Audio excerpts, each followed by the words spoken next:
President of the United States, John Kasich.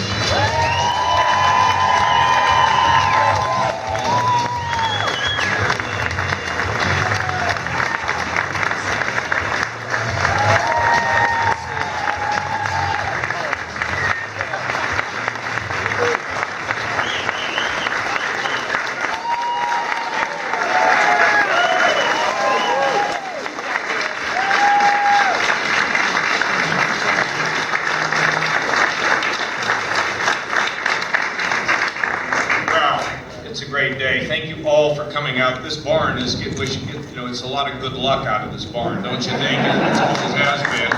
And I want to thank you all for coming out here in the middle of the afternoon. And of course, I want to thank all of the people that have participated in endorsements.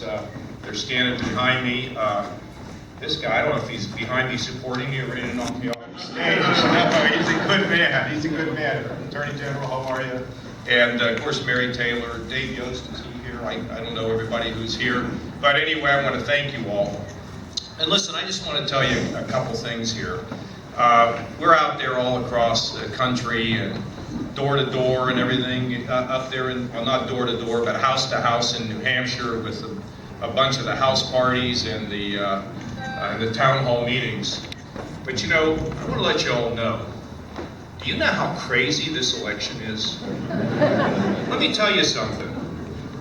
I've about had it with these people. And let me tell you why. We got one candidate that says that we ought to abolish Medicaid and Medicare. You ever heard of anything so crazy as that? Telling our people in this country who are seniors or about to be seniors that we're going to abolish Medicaid and Medicare? We got one person saying we ought to have a 10% flat tax that will drive up the deficit in this country by trillions of dollars that my daughters will spend the rest of their lives having to pay off. You know, what I say to them is, why don't we have no taxes? Just get rid of them all, and then a chicken in every pot on top of it. We got one guy that says we ought to take 10 or 11 million people and pick them up. I don't know where we're going to go in their homes, their apartments. We're going to pick them up, and we're going to take them to the border and scream at them to get out of our country. I mean, that's just crazy. That is just crazy.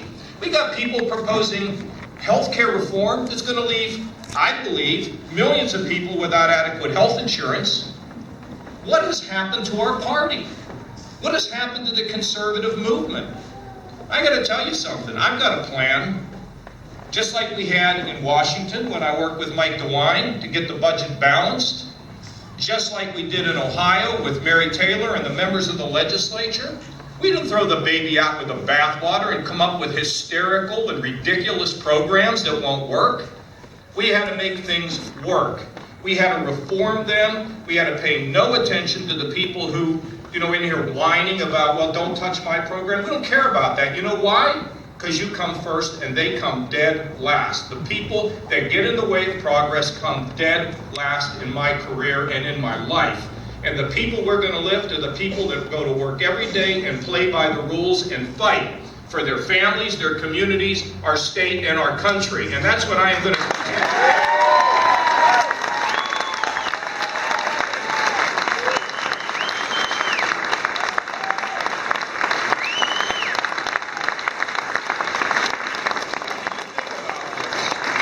So we're going to go and ship all these people out of America, right? We got one candidate that actually said that the reason why we signed an agreement with Ford to bring jobs back from Mexico is because he's been yelling for the last week, okay? I know Back to the Future, the movie, was out, the 30th anniversary was last week. That was like something out of a Back to the Future movie. We made that agreement in 2011 for the simple reason that we knew what we were doing in Ohio.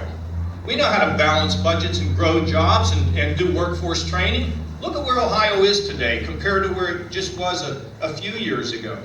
Now we're doing terrific. We still have our challenges. It's not over yet, but we work together.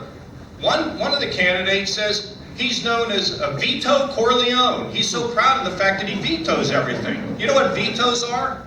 Vetoes are a sign you can't get what you want.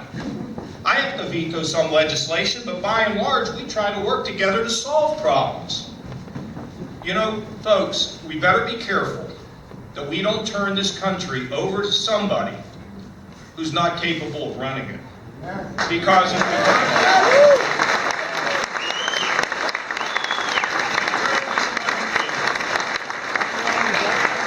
over to somebody with wild ideas that thinks they can scream and bluster or operate their way to success, it's my kids that are going to be at risk, and your kids, and your grandchildren, and all of us.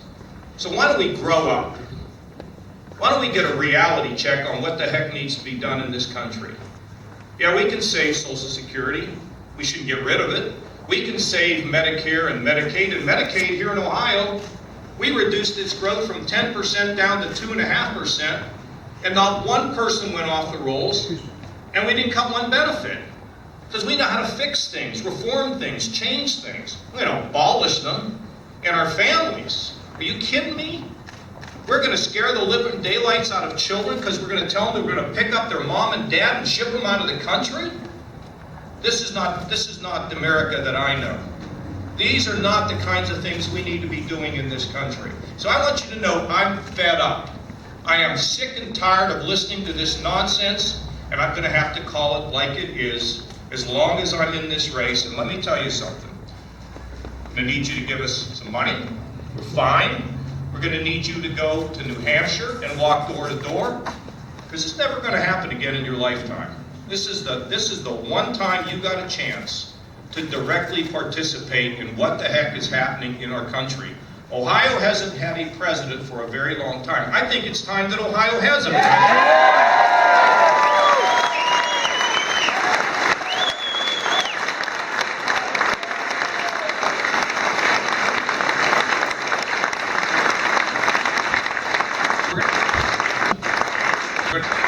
So we're going to have some fun.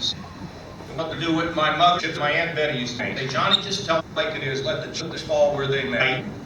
Because I'm done with being polite and listening to freaking nonsense. And it's time to educate the American. I tell people about the consequences of my bad choices. I teach my kids about it all the time. And it's people about these stars. We educate as American people about bad choices. We need a leader, a vision, backbone, a leader that has courage, and a leader that has a faith in the home, namely himself, that has faith so power.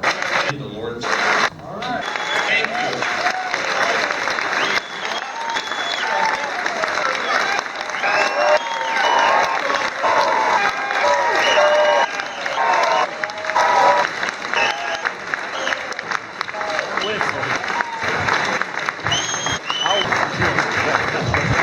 Lovely.